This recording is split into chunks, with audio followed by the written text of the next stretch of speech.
Amém? Quem está comigo aqui? Quem está comigo, diga amém. Glória ao nome do Senhor. 1 Samuel, capítulo de número 17, vamos ler o verso 49. E Davi pôs a sua mão na sua bolsa, e dali tomou uma pedra e atirou e feriu o filisteu na sua testa. De modo que a pedra afundou-se na sua testa, e ele caiu com sua face em terra. Glória ao nome do Senhor. Pai, nós te glorificamos esta noite e adoramos o Senhor na beleza da sua santidade, Senhor. Eu me coloco em sua presença para que o Senhor olhe para mim e veja um instrumento para a sua igreja.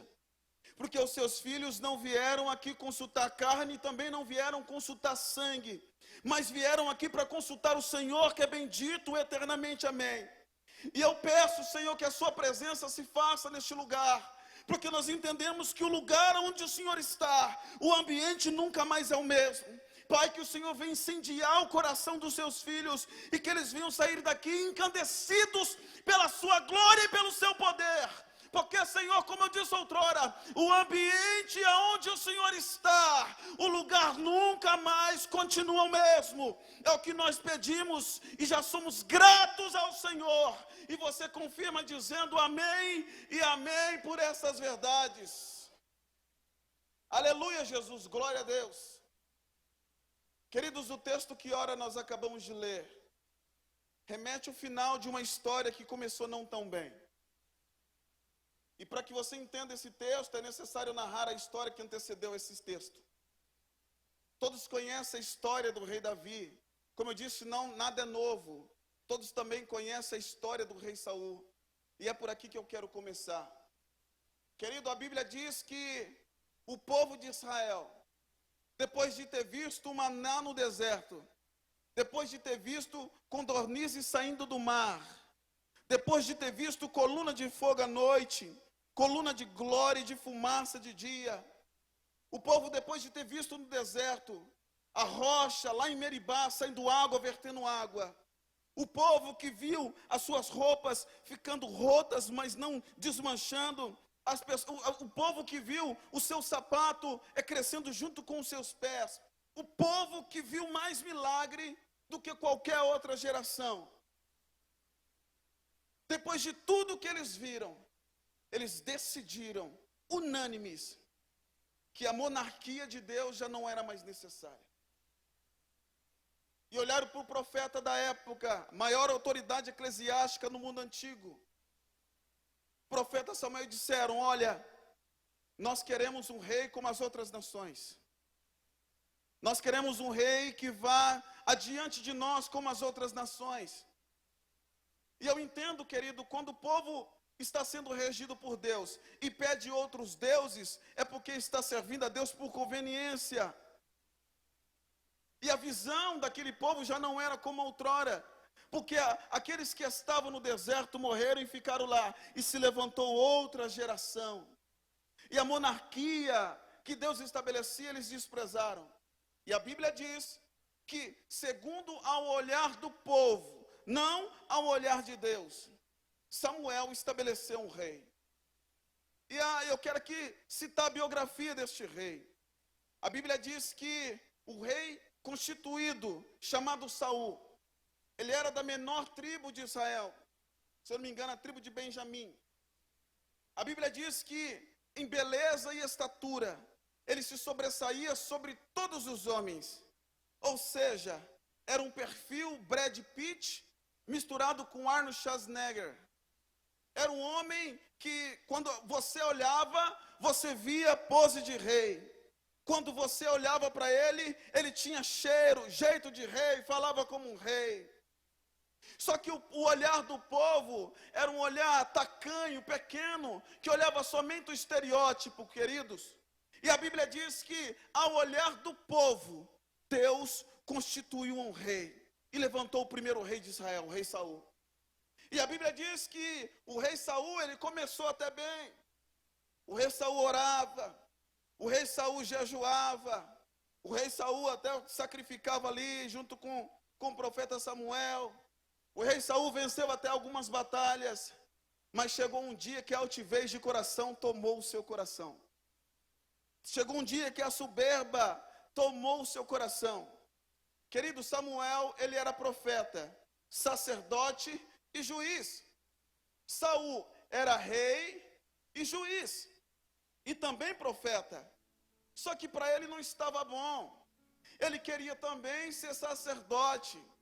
E a Bíblia diz que Saul, no afã do seu reinado, no afã da sua glória, ou no afã da sua soberba, por não esperar e entender o que para mim e para você é tempo, para Deus é tratamento, ele foi fazer o que não era para fazer, na hora que não era para fazer, e diante daquilo que não era para fazer, ele foi exercer aquilo que ele não foi chamado. E a história bíblica nos diz que o único que é rei, juiz e sacerdote é somente ele. Isso é profético para a sua vida, querido. Não tenta fazer aquilo que é só Deus que faz, porque senão você vai se frustrar. Não tenta, querido, executar algo que é Deus que vai executar, porque Deus, ele não precisa de ajuda para ser Deus. E Saul não entendeu isso, ele deixou a altivez e a soberba do seu coração falar mais alto. E querido, o que me chama a atenção é que ao olhar do povo, Saul, ele tinha todos os atributos para ser rei. E ao olhar do povo, ele estava desenvolvendo um bom trabalho. Mas se você vê o capítulo de número 16, a Bíblia diz que Deus, ele determina, e até chega a falar para Samuel, Samuel, até quando terá dó de Saul? Até quando você vai ficar passando a mão na cabeça de Saul, sendo que eu já o reprovei? E no capítulo de número 16, Deus fala para Samuel, olha, sobre a casa de Jessé o belemita, que ali eu tenho provido um rei. E Samuel subiu à casa de Jessé como Deus ordenou. E chegando lá, passou diante dos olhos dele, Eliabe. Automaticamente em seu coração ele disse, eis aí ungido do Senhor. Porque o olhar de Samuel estava de forma congruente ao olhar do povo. Estava igual ao olhar do povo. Eliabe talvez ele tinha a pose de rei. Falava como rei. Eliabe talvez tinha uma boa oratória como rei. Era um capitão, então já tinha um certo potentado. Mas o capítulo de número 16, Deus narra assim, olha, não atente para a sua beleza ou por o tamanho da sua estatura, porque eu o rejeitei. Eu não vejo como o homem vê. E o texto diz, querido, que o padrão de Deus mudou, porque Deus ele não vê como um me vê. Isso é profético para a sua vida. Querido, talvez as pessoas olham para o seu estereótipo e vê você como uma pessoa fragilizada, que não tem capacidade de assumir um posicionamento dentro do seu trabalho, porque pelo seu estereótipo, ela acha que você não tem perfil para isso. Mas não se preocupa não, querido. Enquanto ele olha para você com um olhar de derrotado, Deus olha do céu e fala, esse aí foi feito para vencer. Esse aí foi feito para reinar. Querido, a Bíblia diz que Deus ele pega as coisas loucas e vis para confundir. Sabe por quê? Porque aquele que foi feito já perfeito no ventre não deu certo. A saber, Sansão, eu quero abrir um parênteses. Sansão, um dos juízes feitos no ventre da mãe, não deu certo. Deixou a soberba, deixou a altivez de coração falar mais alto. E a queda de Sansão não foi a força das tranças cortadas. A queda de Sansão foi a soberba do seu coração e da sua alma, por não entender que obediência era a sua força. Mas vamos lá, o texto diz e narra que quando Deus ele dá essa ordem, fala isso para Samuel, automaticamente o olhar de Samuel muda nesse contexto. E ele disse, olha, depois de passar todos os filhos de Jessé, Samuel pergunta, acabaram-se os mancebos? E Jessé constrangido de dizer, não, ainda tem um que não se assenta na mesa. Ainda tem um que quando a gente se reúne fica lá no campo. Ainda tem um menorzinho que não tem capacidade suficiente, não tem formação, o seu corpo não tem uma formação suficiente para entrar no exército, então a gente deixa. Tem um menor que está lá atrás das malhadas. Samuel, com chifre de carneiro, com óleo da unção, fala: ninguém se assenta nessa mesa enquanto o menor não chegar. Querida, a Bíblia diz que quando Davi chega, ele dá uma aula de maturidade. Por quê? Imagine, querido, Davi com 16 anos. Um adolescente, um jovem, ele não tem uma certa maturidade para lidar com algumas coisas. Mas imagine Davi ter uma vida toda de frustração, uma vida toda de rejeição por aquele que não deveria rejeitá-lo, por aquele que deveria, pelo contrário, amá-lo sobre todas as outras pessoas. Imagine os complexos que aquele jovem ele poderia ter nas festas de final de ano, juntando todos os seus irmãos juntos e ele lá atrás da malhada. Imagine os complexos que ele foi arrecadando com os anos, nesses longos 16 anos, embora tenhamos, mas 16 anos complexado. Imagine, querido, Davi recebendo a notícia: olha, se lava aí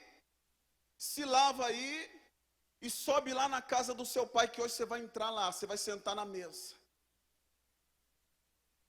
Aqui não tem, eu acredito, mas em outro lugar tem. Se fosse eu e você, chegaria assim, sabendo que é o profeta. Esse profeta chegava com juízo ou com bênção. Era 8 ou é 80, não alisava não.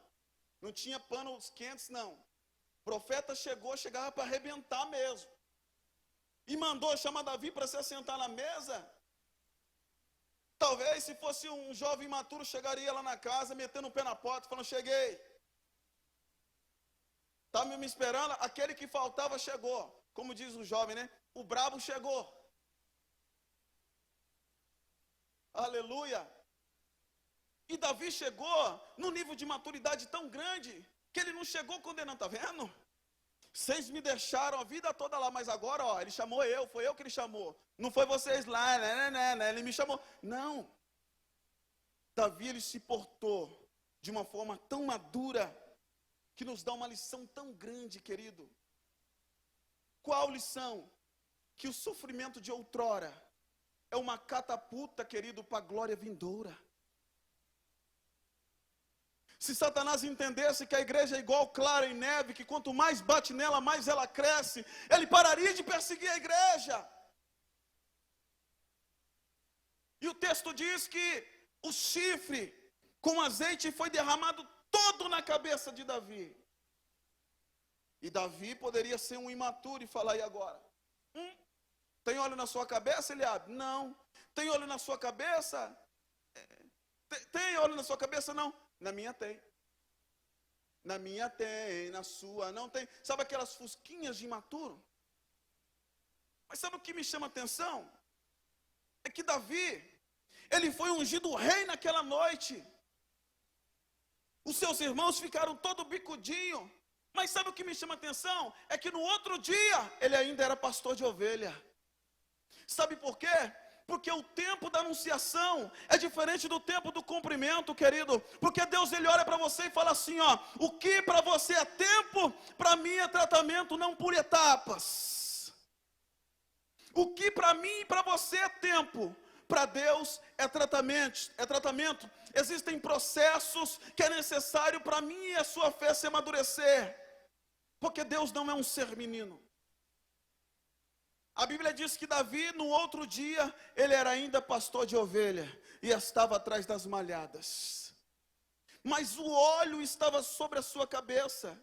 Querida, a questão não é sobre a situação. Ele estava acondicionado àquela situação, mas ele sabia que ele já não era mais o mesmo. Porque quando o óleo cai na cabeça, você nunca mais é o mesmo. A Bíblia diz: unge minha cabeça com óleo e o meu cálice transborda. Querido, Davi estava transbordante. Davi estava radiante, mas ele entendeu que ainda era tempo de ficar atrás das malhadas. Ele entendeu que ainda era tempo de estar atrás das malhadas. Porque não se chega a nenhum degrau, no último degrau, sem primeiro pisar o primeiro. Alto lá! Aleluia, Jesus. Queridos, e a Bíblia narra de uma forma tão linda, de uma forma tão explícita, de uma forma tão serena, a maturidade que Davi teve. A Bíblia, a história continua dizendo que no decorrer da vida de Davi, as coisas foram acontecendo gradativamente. Querido, quando você pula processos, você se coloca no último da fila. Como eu disse outrora, Deus ele não precisa de ajuda. Deus ele não precisa de ajuda, Ele é Deus. E como o Espírito do Senhor saiu de Saul e foi direto para Davi, a Bíblia diz que automaticamente o espírito maligno o atormentava. E era um tormento diário, tormento. É por isso que eu acho lindo quando o louvor adora o Senhor aqui. Porque se todos soubessem, querido, o valor que tem a adoração, o louvor, a adoração, não simplesmente o louvor, a adoração a Deus, se todo mundo soubesse a arma que tem a adoração. A Bíblia diz que o óleo estava sobre a cabeça. Era uma unção que ele tinha sobre a sua cabeça. E a unção, às vezes, ela não é revelada de forma que a gente quer. A unção, ela não é revelada porque não somos nós que temos controle sobre a unção.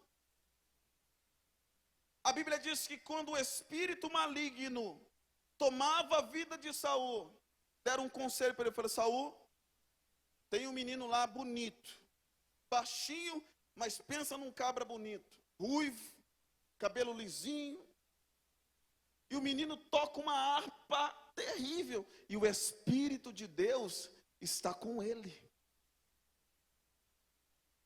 Querido, quando você tem óleo sobre a sua cabeça, aonde você passa sem palavras, você exala o cheiro.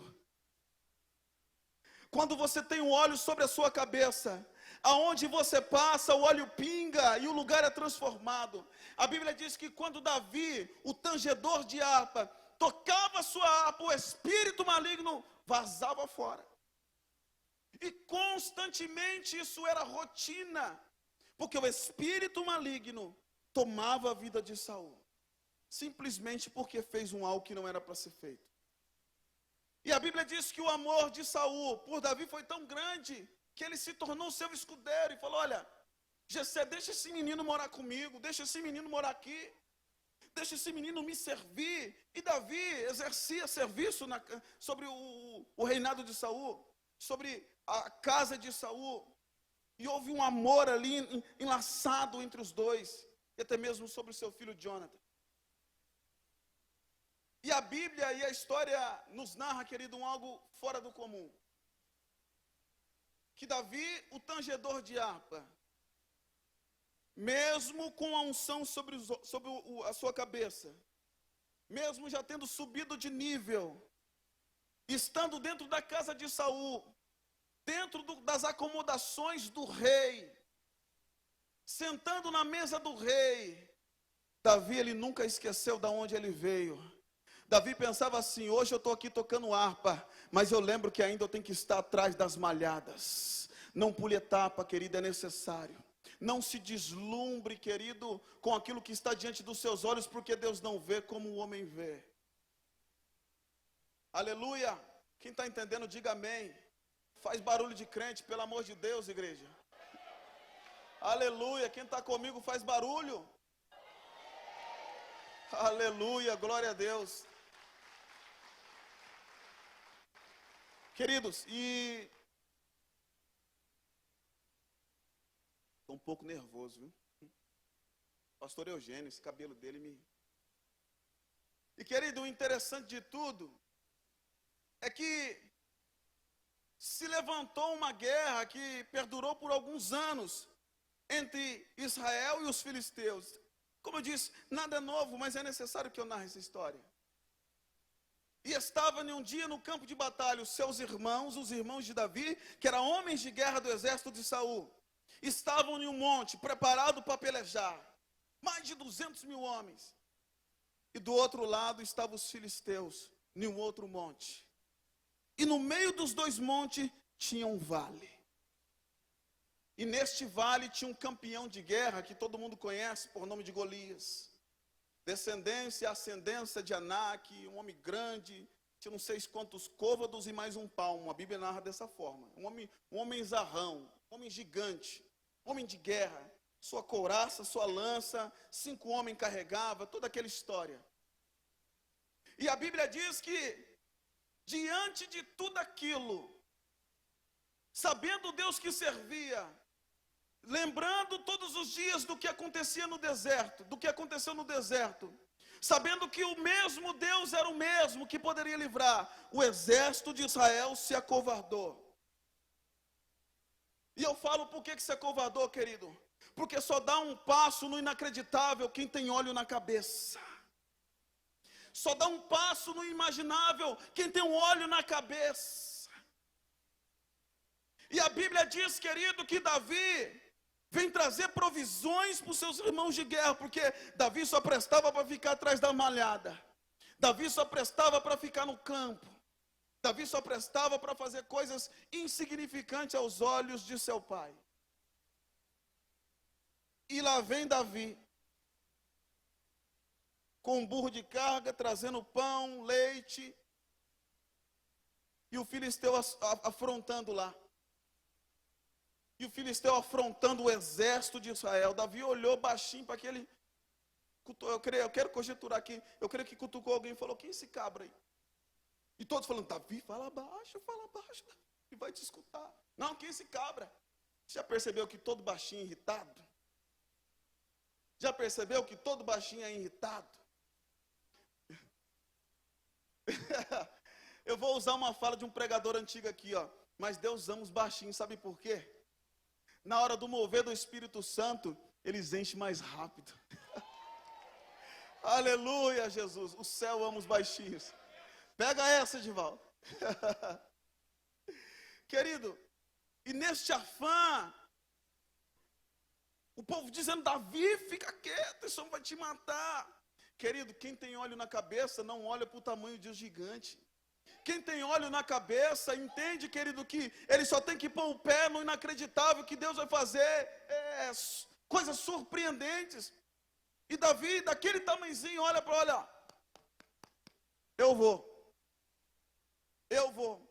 Eu imagino, querido, as gargalhadas em ré menor de todo aquele exército, porque tinha a mesma mente do povo de Israel, olhava como o homem vê. E o texto diz, querido, que de tanto insistir, a Bíblia diz que pegaram Davi e levaram para Saul. Falou, Saul, ó, é o que tem para hoje aqui, ó. E apresentaram Davi com tamanho desprezo. E Saul olhando para Davi, a Bíblia não diz, mas eu quero conjecturar, olhou de baixo acima, falou, você tem certeza, filho de minha alma? O homem é campeão de guerra desde a infância, desde a sua mocidade. Você viu o tamanho dele? Eu acredito que Davi falou, vi. Você viu a lança? Quantos homens carregam a lança dele? Davi falou, vi. Você vai, Davi? Vou. Tem certeza? Vou. Falou para os seus, ó, vem cá, gente. Davi, ele disse que vai, então fazer o quê? O menino não quer ir. Antes ele morrer do que eu. E ele pega a sua armadura, e pega a sua couraça, e coloca em Davi. Davi tenta andar com aquele trem. Davi dá os seus passinhos. Creio que Davi estica, que não tem muita elasticidade. Olha para aquilo e fala, tira isso aqui. Tira isso aqui. Isso aqui não me serve. E o texto diz que, depois de Davi desprezar a armadura de Saul, a Bíblia diz que ele desceu ao ribeiro, porque ninguém vence nos montes se primeiro não descer nos vales. A Bíblia diz que ele desceu ao ribeiro. Ele desceu ao ribeiro. Em outras palavras, ele estava falando assim, ó, eu não preciso de armas humanas, porque quem me rege me dá ferramenta o suficiente. Sabe qual é o nosso maior problema, querido? É estar diante do gigante e querer usar a ferramenta dos outros porque não acredita na nossa própria ferramenta. Eu quero dizer e é profético para você essa noite, a ferramenta que Deus te deu nas suas mãos, ela é o suficientemente capaz para derrubar gigante. Creia nisso, crente. Ele poderia trabalhar sozinho, ele poderia, mas ele decidiu contar com você. E Deus não deixa ninguém na peleja sem estar armado. É essa ferramenta mesmo. Ah, mas está enferrujada, é essa. Ah, mas essa ferramenta pequena é essa. Sabe qual é o nosso problema? É aquela mesma fala, João. A gente sai no portão de casa, olha para o lado, para a grama do vizinho, entra para dentro e fala, amor do céu, preciso de ver a grama do vizinho. Como está verde aquela grama? Sabe, a gente olha muito para a grama do vizinho, mas quer resolver o problema? Começa a regar a sua. Começa a regar a sua. É com essa ferramenta que você vai derrubar gigante. E a Bíblia diz que Davi, ele foi para a peleja. Sem nada, eu acredito que Golias olhou para ele e falou, meu Deus, mandaram um cachorro para mim. Vai começar a latir, quer ver? Olhou e falou, não teria um cão aí para me mandar? Vai mandar. Davi sem nada, desceu ao ribeiro, pegou 5 pedrinhas. E Davi era o quê? Pastor do quê? Pastor do quê?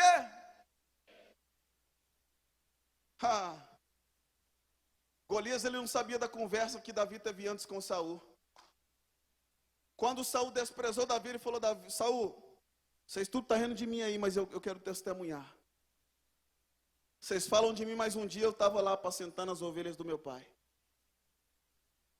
Aí de repente veio um urso, e eu parti para cima daquele urso e matei aquele urso.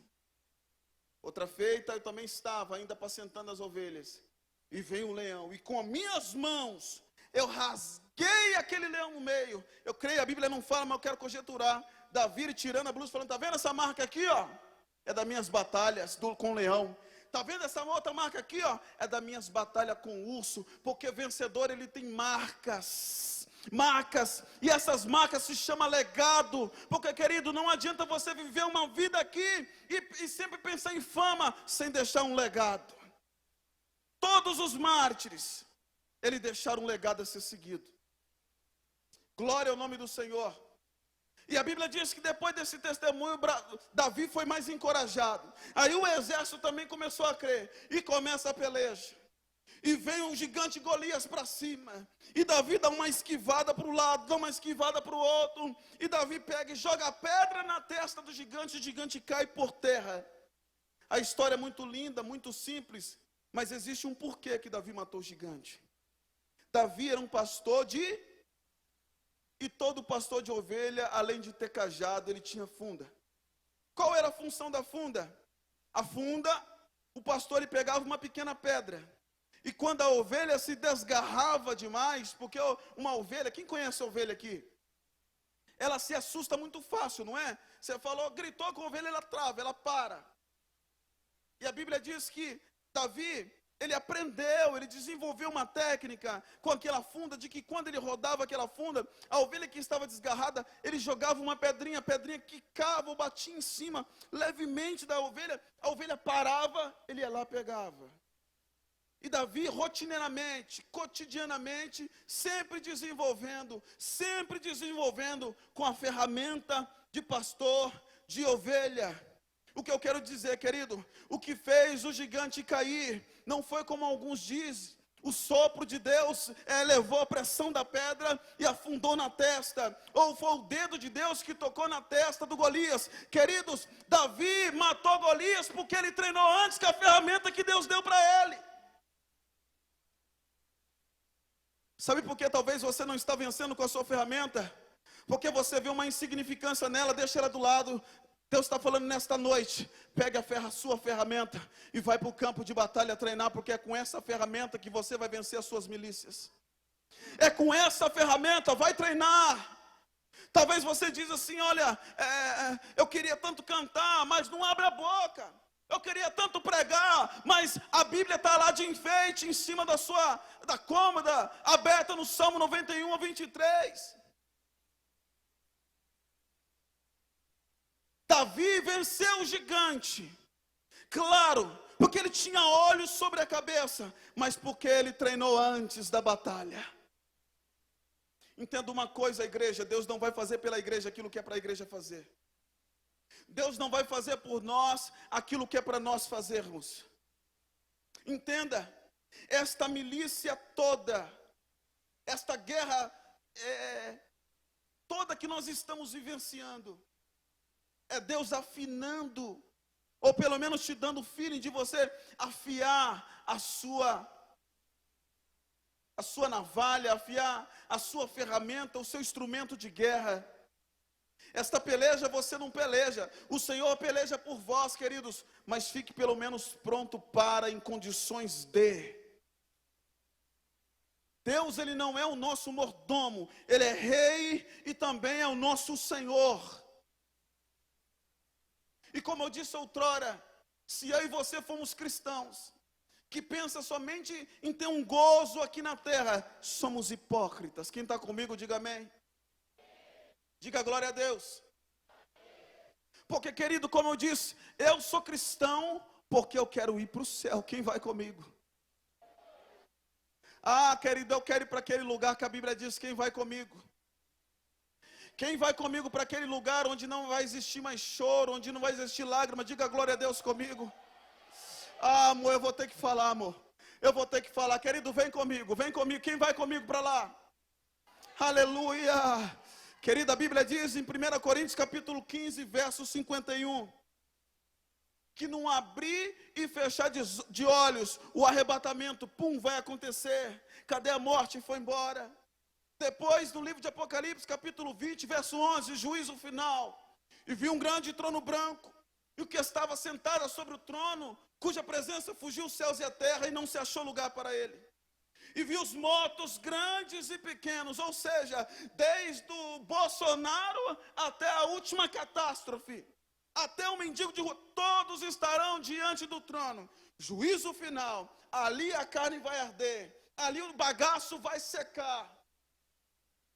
Mas, querido, no capítulo de número 22, narram algo extraordinário. E eu quero te convidar aqui para viajar comigo. Querido, isso aqui é para quem crê no céu. Quem crê no céu aqui? Isso aqui, querida, é para quem acredita que vai morar lá. Eu vou morar lá. Querido, quem paga aluguel aqui? Levanta a mão, eu pago. Eu pago, sem preocupação aqui. Eu pago 80 anos de aluguel, porque eu sei que eu terei uma eternidade morando em mansão lá em cima. Querido, vem comigo, imagine você. Vou usar o paizão de novo.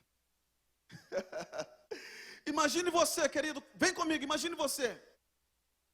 De repente, você abre os seus olhos, passou pelo juízo final, e a esfera de ambiente onde você está é num lugar que você nunca viu na terra, ou na televisão, em qualquer outro lugar, fugiu do seu imaginário. E de repente, quando você olha para você, você está todo de branco, e você olha para o lado, miríades e miríades de pessoas, milhões e milhões de pessoas, todas de branco do seu lado, e você meio embasbacado, meio assustado, olhando, meio atônito, não sabendo o que estava acontecendo. Eu estou aqui conjecturando, tá? E de repente você olha para o lado, você reconhece alguém, João Barbosa. Você olha para o lado, o pastor Cláudio, o pastor Edmilson, e você começa a ver algumas pessoas. Só que lá no céu, neste lugar, nós teremos uma surpresa, duas na verdade. E de repente você começa a olhar e identificar, eu já sei aonde eu estou diante da minha maior promessa, eu estou voltando para casa. E qual a surpresa que vai ter inicial? Quando você identificar o João Barbosa, o Jackson, o pastor Cláudio, Jonathan, você vai falar assim, a surpresa, cadê fulano? A segunda surpresa, você aqui?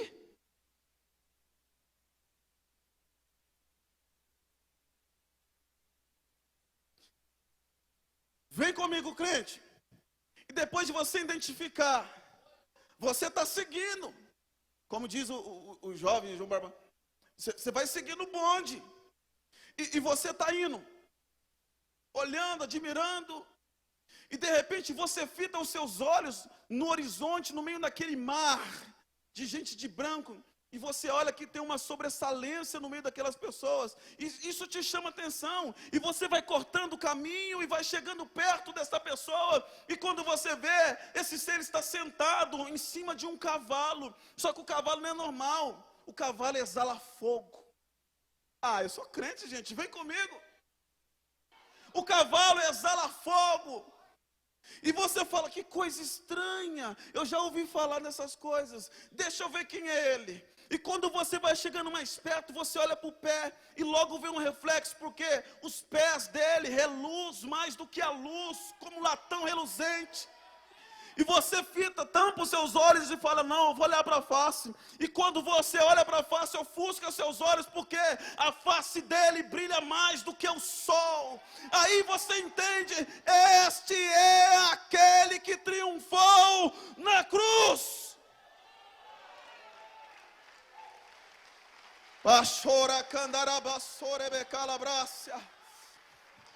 Vem comigo, vem comigo. Você identifica que é Jesus, Rei dos Reis e Senhor dos Senhores na perna, espada, capitão na frente, conjecturando, vem comigo. De repente Jesus olha para você, João Barbosa, e fala, filho, ó, vem seguindo o bonde, que eu vou dar um trote ali na frente. E de repente Jesus vai com o cavalo de fogo. E nós observando tudo aqui, quem vai estar lá? Quem vai estar lá? Ah, tem 2 ou 3 aí que eu vi que eu acho que... Quem vai estar lá? Aleluia! E Jesus dá aquele trote na frente. E os atalaias da porta principal, olha assim, e cita aquele texto que Salomão disse, quem é essa que brilha mais que a luz do sol? A igreja vindo. A igreja vindo. Querido, eu estou conjecturando. De repente um atalaia pega aqueles rádios e fala para o outro atalaia, olha, fica no jeito aí, porque eu acho que hoje vai ter casamento. E o outro não entende, mas casamento, a Bíblia diz que no céu não casa, não dá casamento e manda para o outro, vai ter casamento. Daí todos se juntam e perguntam para ele, vai ter casamento por quê? Ele, porque a noiva está vindo aí. Aleluia! A noiva está vindo.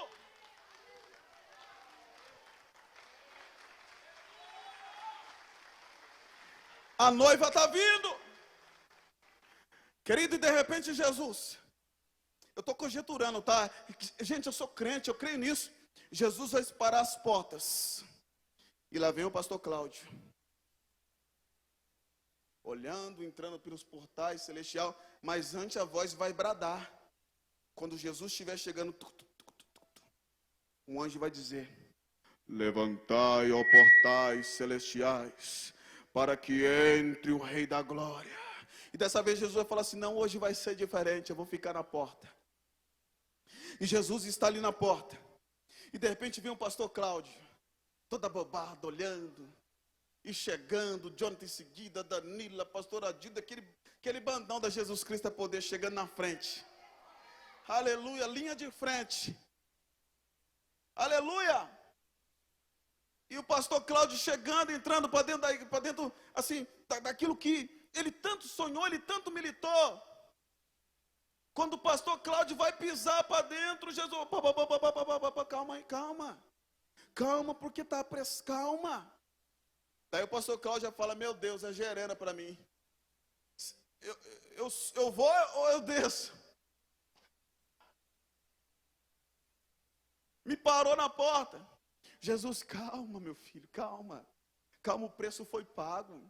Você tinha um preço, eu paguei, agora você tem valor para mim.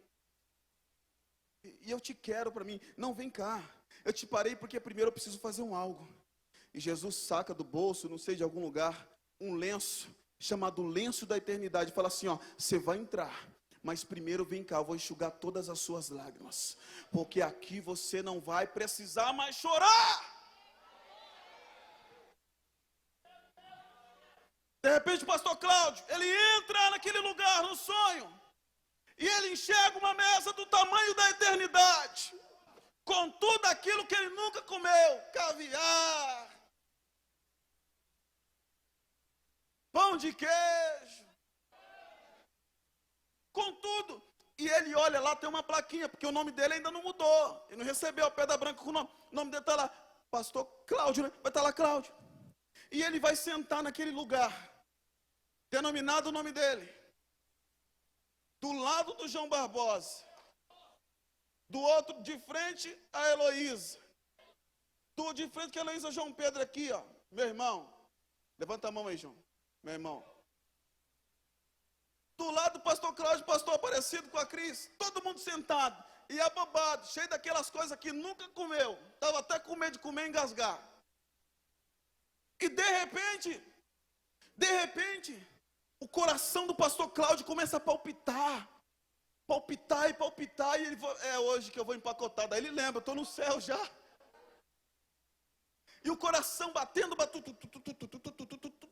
não nesse ritmo que você está pensando, não. No ritmo de crente. E o coração dele batendo, e de repente ele ouve uma voz suave. Sabe aquela mesma voz que aqueles dois homens no caminho de Emaús, eles ouviram, que chegaram a palpitar o seu coração. Ele ouve aquela voz dizendo, eu não falei que valeu a pena? Entra no gozo do seu pai, meu filho. E o pastor Cláudio, todo entenebrecido, ele dá aquela olhadinha de canto do olho para cima. Quando ele olha, ele baixa a cabeça, ele fala até misericórdia, misericórdia. Ele tenta olhar para os olhos do ser que está servindo, mas como que vai ver? Os olhos dele é como chama de fogo, cor de ambar. O cabelo é como a lã branca, os seus pés é reluzente. O próprio Jesus servindo a mesa. Vem comigo, crente. Quem sabe nadar aqui, quem sabe? Eu não sei, mas quem não sabe vem comigo, eu não sei você. Depois de eu jantar, eu quero dar um mergulho, pastor Cláudio, naquele mar de vidro, sabe, naquele mar que daquelas águas termais que sai debaixo do trono de Deus. Eu quero dar um mergulho, umas 12 ou 13 braçadas. Vamos junto. Dar umas braçadas, umas boiadas. Quero ficar ali um pouquinho. E de repente eu dou umas braçadas e saio na margem. E está eu e o pastor Cláudio, junto com o pastor Edmilson. E a gente olha uma árvore diferente. E eu falo, irei naquela árvore. Vamos lá, pastor Cláudio, vamos? E nós vamos para aquela árvore, nós estamos sentados naquela árvore, gente. Vem comigo. E a gente está sentado lá naquela árvore. E crente gosta dessas coisas, né? De repente, pastor Edmilson vai estar comigo. Que esse escândalo aí, ó. De repente, nós estamos sentados ali, passa Abraão. Gente, imagina o escândalo que esse homem vai fazer. Abraão! Eu acho que Abraão vai olhar para ele e falar assim, ó. Deixa eu pensar, pelo menos ele vai achar que deixa eu fingir que não vi, porque ele grita, Abraão, é Abraão, é você sim. É você, Abraão. E Abraão, uma conversa, que isso aqui é coisa de crente. Uma conversa ali, e de repente Abraão fala para Edmilson, para a gente ali, ó. Aquele pessoal ali, sabe onde eles estão?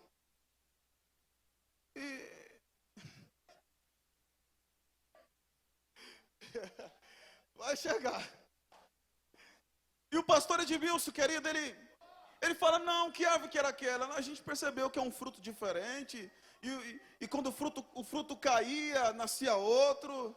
E Abraão fala, vocês estão descansando debaixo das folhagens da árvore da vida.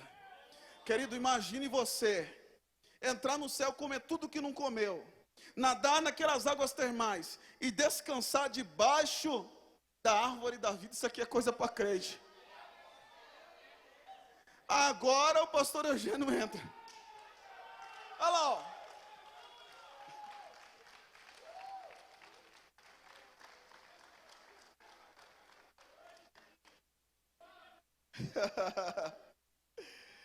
Querido, a Bíblia diz que, e essa parte é uma das que eu mais gosto.